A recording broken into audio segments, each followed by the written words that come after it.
Hello everyone. As we all know, this is the season of Christmas, and Christmas is supposed to be a season of celebration.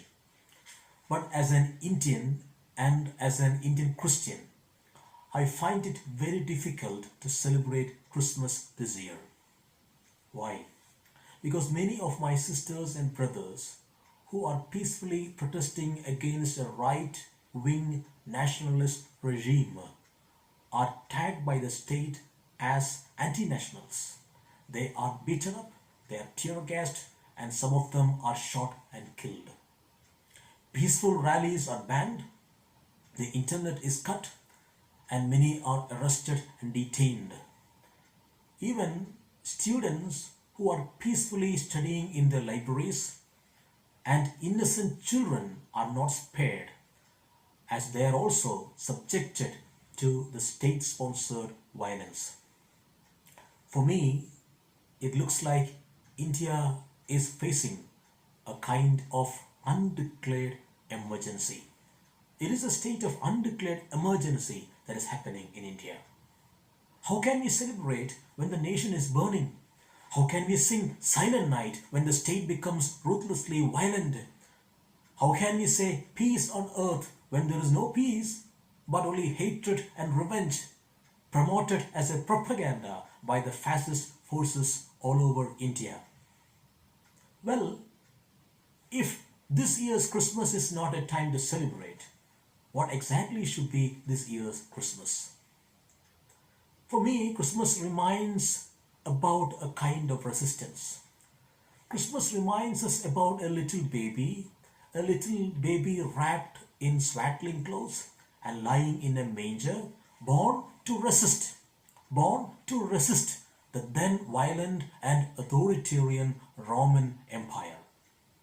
Christmas reminds us about a teenage girl by name Mary who committed herself to partner with God in His divine plan to resist the empire and bring down the rulers from their thrones and to lift up the humble. Christmas reminds us about a man as old as Joseph who willfully agreed to join this politics of resistance. Christmas reminds us about the shepherds, the vulnerable and the marginalized, who rejoiced and who proclaimed the birth of the Messiah, the Savior who was born to resist the empire. But here I should add that Christmas also reminds us about the method of resistance. Not violence, but peace. Not arrogance, but humility. Well, the whole India is peacefully protesting the Citizenship Amendment Act, which, if used in conjunction with the National Register of Citizens, could be a fatal blow to the foundational principle of secularism that holds the key to India's survival as a nation. The fascist divisive forces, they are trying to portray this protest as a fight between Hindus and Muslims.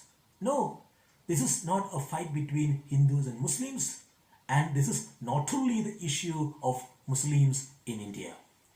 Today, I have come to this life wearing my cassock, my religious vestment. Why?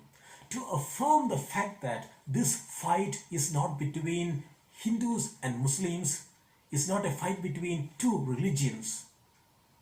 I have come as a Christian, as an Indian, and I join with many Hindus, many Muslims, many Christians, many Sikhs, Buddhists, Jains, and many atheists. I join with all of them, all the citizens of India who are engaged in this fight irrespective of their religious affiliation. Yes, this fight is not between two religions, but between two ideologies. Love versus hatred. Justice versus discrimination. And peace versus violence. This fight is between the wise, W-I-S-E, and the wise, V-I-C-E. This fight is between common sense and nonsense, absurdity. This fight is to resist fascism. This fight is to resist the empire. This fight is to resist the discriminatory and unconstitutional act that defeats secularism and democracy. Christmas invites us to two choices: either to be with the Herod, the authoritarian, exploitative emperor, or with the vulnerable baby born to resist such an emperor, such an empire. If we take stand with Herod, the baby would be killed. If you remain neutral and silent, still the baby would be killed. We ought to take a stand, and that stand ought to be with the vulnerable baby. That baby represents many innocent people in India, whether they are citizens or refugees. This baby represents the marginalized, the poor, the weak, all the migrants and refugees, irrespective of their religious affiliation, whether they belong to a religion or whether they belong to no religion.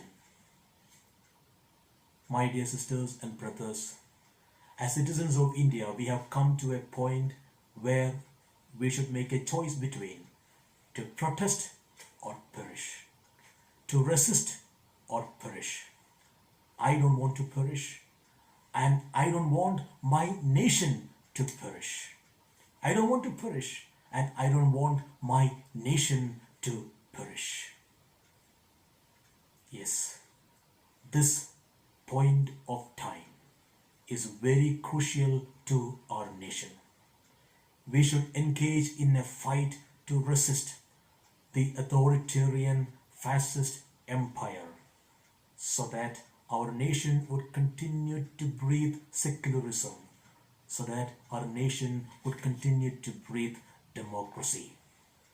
Christmas calls us and Christmas demands us to resist the bigot, the fascist and the racist empire that discriminates people and that violates human rights. I repeat, Christmas calls us and demands us to resist the bigot, the fascist and the racist empire that discriminates people and violates human right. May this year's Christmas challenge each one of us to engage in a politics of resistance. We cannot be apathetic. We cannot be apolitical. We need to be political, and let our politics be a politics of resistance, resisting the fascist, racist empire. Thank you.